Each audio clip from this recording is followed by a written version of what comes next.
Hi there, welcome to the Tent News, where the truth comes to light and the stories everyone is talking about are brought straight to you. From shocking confessions and viral social media moments to real life mysteries and trending drama, this is the place where we uncover it all. Now, please watch this video first, and I will be back with the rest of my commentary. Sanibona. Ugumede lo. Usikhohlokhohlo somadlalisa ingane kanti ugudlo nini usomagagu ungasho siphithiphithi inkomo ehlakula nabanxibayo. Inkaba ke ilapha eMgungundlovu. Kwisigodi sakaMpumuza phansi kwenkosi uZondi uNondaba. Ngiyabulisa wonke umuntu, ngiyabulisa kuZulu omnyama, uZulu omkhulu. Ngiyabulisa kuba bophakela umthakathi nomacingwane. Cha, ningibona nje bomkhaya nami ngithi angicele la ukufaka wami usheleni wombono mayelana nohlelo la ngomhla ka-30 June leli silazi sonke siyizwe. Cha, kinombono nami lana engithi mengibuka ngathi no, mhlambi khona indlela ethizeni ehlukile ebesingayiwina ngayo lempi. Vele ke insizwa seziuphakile obhuti bethu abadala ophakela umthakathi nobaba omacingwane sebeyiphakile ke vele bacela izinsizwa ukuthi zime ngumumo impi seduze. Angikuphikisi ke lokho futhi angilwisani kanye nakho, kodwa bengibona ngazuthi mhlambe ukuze sigweme ukulimala, ukuze sigweme ukuphuma kwemphefumulo yabafowethu, ukuze sigweme ukuphela kwekusasa labanye abafowethu, mhlambi khona indlela esingenza ngayo engconywana emva komhla ka-30. Mina ngokwami bengipropose ukuthi mhlambe obengangconywana before size siye empini, ukuze sikwazi ukuthunuka uhulumeni siphinde sithunuke nabaphathi bezwe. Mhlambe bengangcono ukuthi senze lento ekuthiwa i-shutdown. Kuvele kume yonke into kuyizwe kunganyakazi lutho, sivuke ngomhla ka-1 July sonke siyinsizwa siyogcwala emgaqweni ngasemalokishini ethu. Siyogcwala emgaqweni sivimba imigaqo lapha kungadluli lutho. Ngichaza ukuthini? Ngichaza ukuthi akume yonke into for iviki lonke. The economy of South Africa must come to a standstill. Asoshisa sitolo samuntu, asizolutha, asizolwa namuntu, kuphela sizovuka sithatha amathaya sihambe semgaqweni siyovimba konke nje okufuna ukuya emsebenzini. Esomdedela ke sizodedela osebenza eclinic noma osebenza esibhedlela, futhi naye kuzomela veze ikhadi noma veze incwadi eshoyo ukuthi usebenza esibhedlela noma eseclinic. Ngoba phela sifuna ukuthi sithi sisempini silwa nabo kufika siphinde sibe sifelwa abafowethu labagulayo. So badedela ke onesi nabo bonke abantu abasebenza eclinic ukuthi bahambe bayosebenza kuleli viki, kodwa akekho omunye okumele avuke. Mengithi akube shutdown ngikhuluma ngokuthi asihlale emalokishini ethu, singagibeli semathawini siyoshisa. Ilokishi nelokishi alivuke ekseni izinsizwa zihambe ziyovala. Ukuthi usemlazi, ukaMashu, ukuthi usemamelodi, useSoweto, ukuthi usePolokwane, usembali, lonke ilokishi nendawo yasemakhaya ayivuke ihambe iye ku-main road ifike ivala umgaqo, siqinisekise ukuthi akuhambe lutho for the full week. Ekseni siyavuka semgaqweni siyobasa amathaya, sihlale khona imini yonke size sibuyele endlini ngo-3. Uma senza leyo nto leyo lokho kuzosiza ekuthenini nalaba abafisa ukuyingenela lento yokuthi laba bahamba abafisa ukuyisekela, abafisa ukuyisupporta ngendlela thizeni ekade bengaphumelelanga ukuthi baye emgaqweni ngenxa yezimo zomsebenzi noma mhlambe banqena ukubukwa noma mhlambe banqena ilanga, whatever the case may be. Lokho kuzokwenza ukuthi nabayisekayo lempi bakwazi ukuyingenela, ngoba akekho uzobeshiswa, akekho uzobebulawa, kuphela nje okwakho ukuthi uvala umnyango ungavuka ungaye emsebenzini.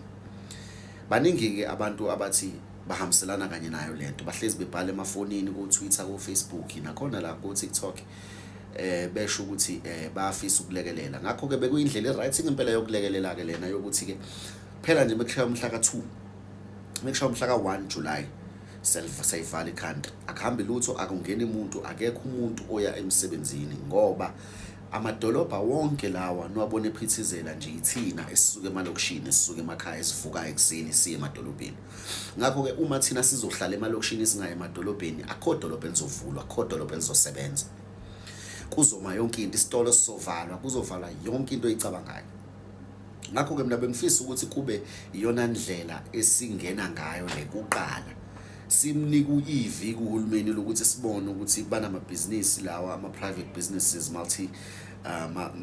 multinational businesses ukuthi bona bazomisa kanjani, ngoba siyazi uma kuthinteka i-capitalist kuthinteka uhulumeni ukhona umnyakazo abazowenza. Ngakho-ke ukuthinta the capitalist establishment ukuthi amabhizinisi avalwe, ukuthinta uhulumeni ukuthi sivale i-economy inga-rotate, ingaqhubeki, bazobe sebilalela-ke lapho. Kuyothi uma kuhlula lokho wensizwa, ngoba vele isiphakiwe impi, kuyothi uma kuhlula lokho iyobe sisiphoqa ukuthi sisekhona empini, ngoba phela nayo hhayi ngoba impi sinovalo layo, cha, sisabile ngempi. Asisabile ngempi, kungayiwa nje empini njengoba ophakela umthakathi sebeyiphakile ngoba beyazi ukuthi zikhona insizwa empini isoya. So ingoba sigwema ukuthi kusasa singenzi into ezofaka ezokhipha igazi iphinde ibulala ukusasa lomuntu omnyama, most especially umZulu, kodwa futhi iqeda ingabi nama-benefits, ngoba sizolimala, abanye bethu bazofa, uyabona, abanye bethu bazothathwa yithupha baboshwe, kodwa uthi uyavuka a week after amazayiza asakhona, iy'tolo zivuliwe, kusho ukuthi impi ayizange ziphumelele, sidliwe, sebefile abafowethu, abanye baboshiwe for nothing. Kuzofuneka senze into esizoyiqeda, esizoyimela futhi esizoyenza sure ukuthi inemphumela futhi inemvuzo. Ngakho-ke mina bengicela ubhuti omdala uphakela umthakathi nobaba uMacingwane ukuthi engathi ingafika kunina le video madoda, nithi ukuyicingisisa kahle lento, kodwa ukuze isebenze kuzofunakala uSanthakho abe ngakuthina. Wonke amatekisi apake angahambi for iviki elilodwa. Yebo vele kukhokhwa idolment, kodwa njengamanje sisempini silungisa izwe, so vele kuzomele kube khona ukulimalayo lapha nalaphaya, akaze kwakuhle empini.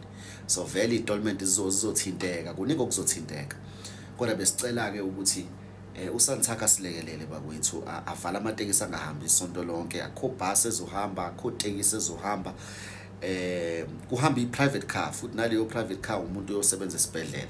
Sesingabavumela-ke abaka-Uber madoda, noma mhlawumbe amatekisi-ke ambalwa asebenzeke mhlawumbe ukuze khanjiswe labantu abasebenza ey'bhedlela kuphela, kubi lokho nje kuphela.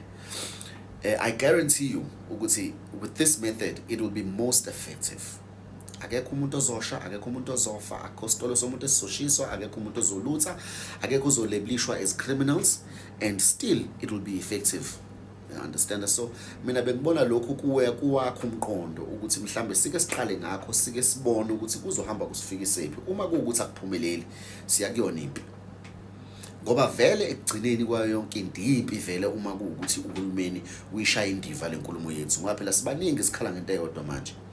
Akwazi ukuthi umuntu umndeni unenkinga ulambile la ekhaya, singadlile la ekhaya mase kuthiwa sambe siyophakela usisambe siyophakela umakhelwane. Ngesilungu-ke kuthiwa you cannot pour from an empty cup. So eyethi cup isa-empty bakwethu, we have an empty cup here, so asikwazi ukuthelela umakhelwane nathi singadlile. So ngokukhulu ukubathanda labafowethu asisho ukuthi silwe nabo, sithi cha, sishawa indlala nathi, anihambe nemakini, sithi ukugcwalisa esethi isikhaftini, sizothi mase sigcwele mase siyakumema nawe uzodla kanye nathi. Ngakho-ke ngiyacela abafowethu nani nilekeleleke. Ngiyacabanga ukuthi nabafisa ukuyingenela yonke lento sebeyoyingenela kalula ngokuthi bayipakele iy'moto zabo emakhaya, bayidlela utshwala, mebedlela utshwala sihlalele emgaqweni sidlele i-ketchup kuphela, kudlula lutho. Uma Ramaphosa kuyozoba khona into ayenzayo, athatha amabhasi namabhona ahambise bonke labantu babuyele emakubo. Ngiyacela-ke bafethu ni-like ni-reshare le video engathi ingafika kulabantu ekumele ifike kubona bakwethu, ukuze baqale bethu ukudla amathamba engqondo mayelana nokuphawula kwami, lababona ukuthi mhlambe uyamukeleka noma cha. Uma kukuthi awamukeleki futhi kulungile, nami sengiyolandela lo mthetho kuwona okhanjwa ngawo mhla ka-1 noma mhla ka-30 June. Uma kuwukuthi impi siphakathi, uma kuwukuthi kuhlalwe emakhaya siphakathi, lento yowenziwa nje ukuthi kutholakala iy'mpendulo, nisibale nathi madoda sikhona. Sibonke. A Zulu man has an idea on how to run this 30th of June march, and he is sending this message to Uphakela Mthakathi Nongiswa to say, okay, for this to be more effective, how about we do a shutdown? No car will be moving around, no taxi will be operating on that day. Even said, I think he said 5 days. Yes, there will be a shutdown. They will only allow nurses and doctors who are working in the hospital, obviously, to go to work to serve people that are sick. But besides that, no one is supposed to go to work.